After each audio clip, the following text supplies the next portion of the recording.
Look, if you could make it where there's if you could make it where there's all those moms all get into games and it was free, like that'd be great. But it's not. It's a trade-off, right? You have to take resources you would have put on your real customers and put it towards them.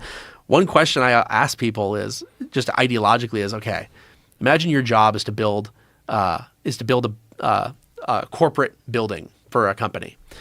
And the company, you know exactly who they are. You know how many men there are. You know how many women there are. We don't have to say how many there are. Like, we're not. Don't make it about one gender versus another. It's just there are lots of men. There's lots of women. I won't pick a number.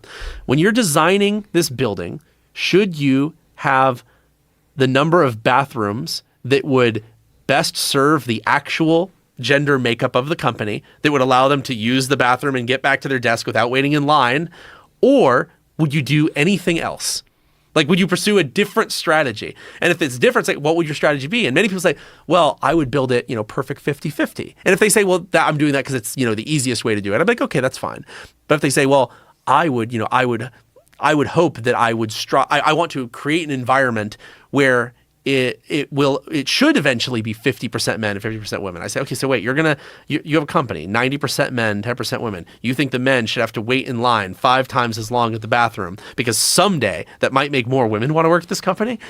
And it's one of those really interesting dividing questions where it's basically, do you want to solve the problem that allows your business to succeed, or are you trying to achieve totally parallel social aims at the expense of the business? And companies are hiring a lot of people who think about it that way. They don't see their role as to come in and make the company better or to make a better product for their customer.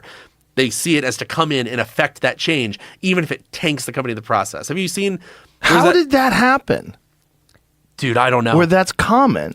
I think that probably there's a lot of theories. I can give you mine. It was the zero interest rate phenomenon.